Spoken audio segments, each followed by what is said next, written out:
One Page Weekly with Nick Slavik. Scarcity. The general election, interest rates, war in the Middle East and Ukraine, and housing prices. Things that people will attribute to their inability to accomplish personal and professional things. I get it.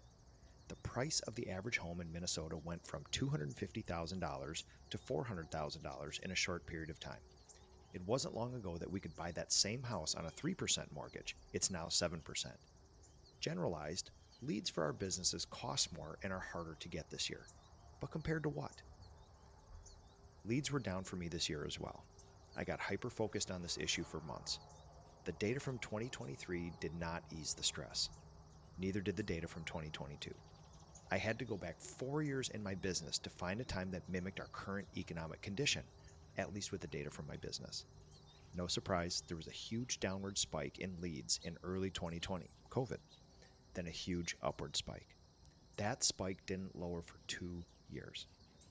The leads in my company mimicked the GDP of the United States. I started my business in 2007. 95% of the painting companies in the U.S. were not operating at this time. The average lifespan of a residential painting business in the U.S. is 18 months.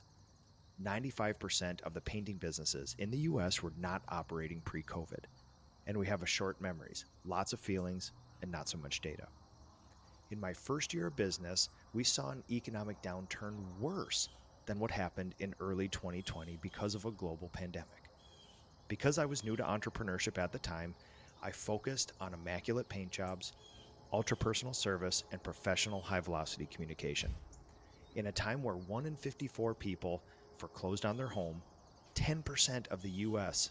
people were unemployed, 2.5 times more than what is current, and 700,000 people were losing their jobs each month, I started and grew a business.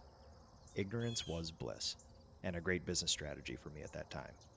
I demonstrated an unintentional abundance mindset. The opposite of an abundance mindset is a scarcity mindset. A scarcity mindset is when you think resources are limited. You focus on the things you lack instead of the things you have. It can create hyperfixation, short-term coping instead of long-term problem solving, and increases stress and jealousy. A scarcity mindset can lower your IQ 14 points, enough to take you from outstanding to average. It can reduce your problem-solving ability, limit your ability to reason and retain information, and worsen impulse control. Worst of all, it limits your visioning and strategic thinking, the kind that lets you plan for the future. All things bad for business.